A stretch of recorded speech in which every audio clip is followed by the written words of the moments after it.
Assalamualaikum warahmatullahi wabarakatuh. Perkenalkan, nama saya Ali Wardani, kelas F2 Manajemen yang bernomor NPM 10120441. Di sini saya akan menjelaskan tentang komunikasi bisnis. Komunikasi berasal dari bahasa Latin yaitu communica, communico, dan communicare. Dalam bahasa Inggris, communication artinya suatu pertukaran informasi, konsep, ide, dan antar dua orang atau lebih. Secara luas, pengertian komunikasi adalah proses saling menukarkan informasi antar individu maupun kelompok melalui sebuah sistem yang lazim baik dengan sinyal, simbol, ataupun tindakan. Pengertian komunikasi bisnis. Komunikasi antar pribadi merupakan bentuk komunikasi yang dilakukan oleh dua orang atau lebih dengan menggunakan bahasa yang mudah dipahami kedua belah pihak dan cenderung lebih fleksibel dan informal. Komunikasi bisnis adalah komunikasi yang digunakan dalam dunia bisnis yang mencakup berbagai macam bentuk komunikasi, baik komunikasi verbal maupun non-verbal. Kemudian bentuk dasar komunikasi. Pada dasarnya ada dua bentuk dasar komunikasi yang lazim digunakan dalam dunia bisnis, yaitu komunikasi verbal, dan komunikasi non-verbal.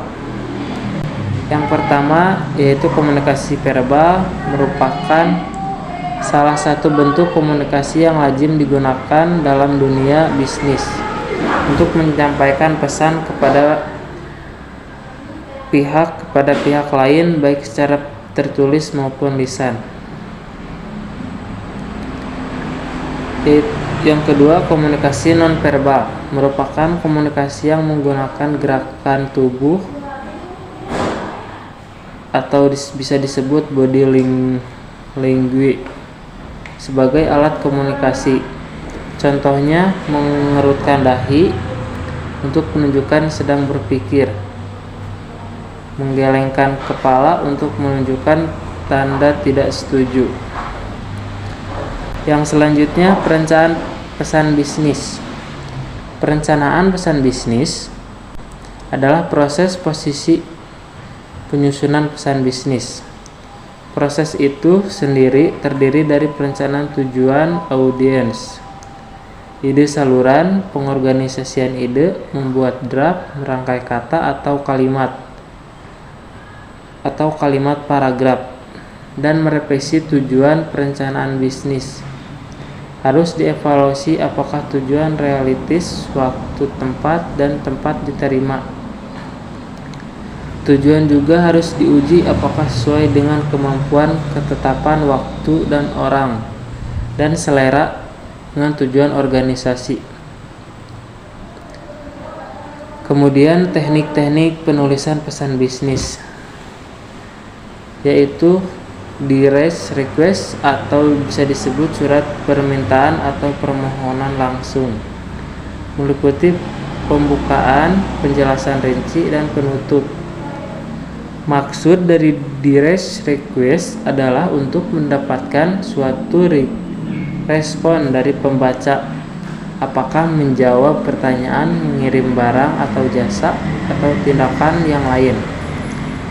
Surat-surat direct request dapat digunakan untuk berbagai macam aplikasi, seperti surat undangan, surat reservasi,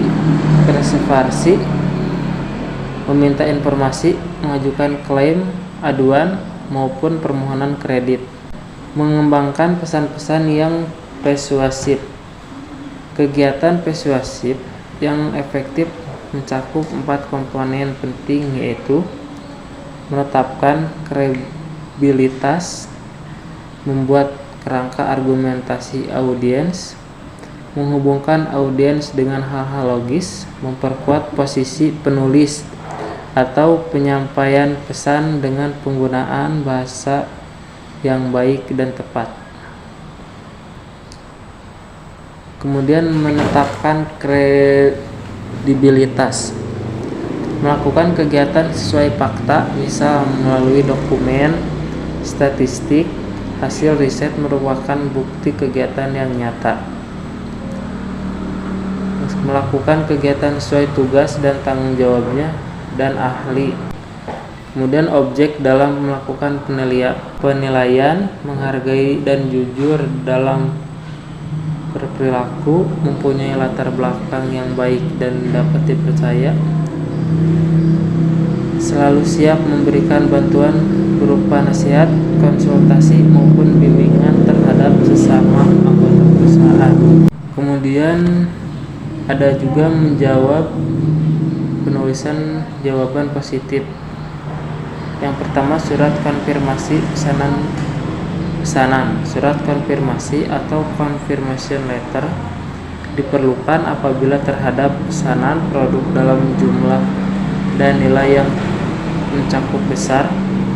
Sebaliknya, apabila nilai pesanannya relatif kecil, maka tidak diperlukan confirmation letter.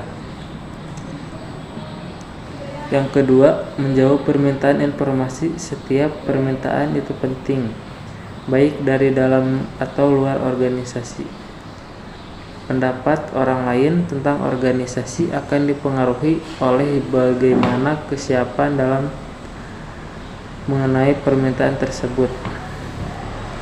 Demikian penjelasan mengenai komunikasi bisnis. Mohon maaf bila ada kesalahan. Wabillahi taufiq wal hidayah. Wassalamualaikum warahmatullahi wabarakatuh.